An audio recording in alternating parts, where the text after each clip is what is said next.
Chapter 62 is titled Vivian's Secret.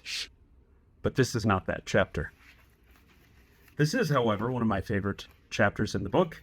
I'll read you a short part of it. She's talking about a man named Jonathan Andrews, and Jonathan Andrews is the wealthy software developer who was a drunk driver and killed her sister in a car accident. This is how Vivian would get revenge on him. Here we go. And that's how it started. The long con.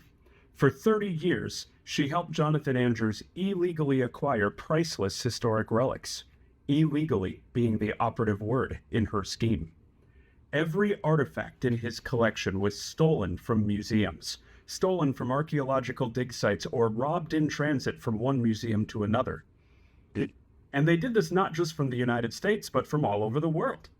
Vivian made sure that Interpol was actively searching for the artifacts now in Andrews' possession.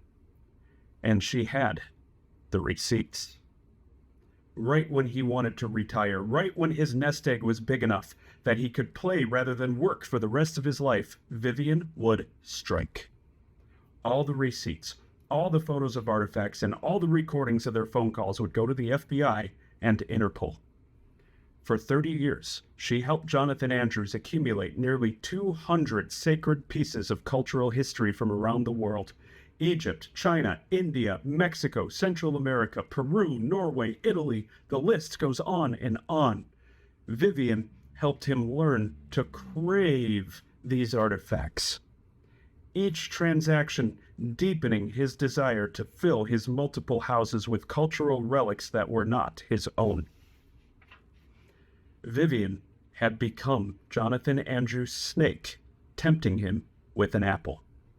Now it was time to strike and bring down God's swift justice upon him. Drunk with power and lusting for revenge, Vivian would be the race car that kills Jonathan Andrews out of nowhere. Available April 17th.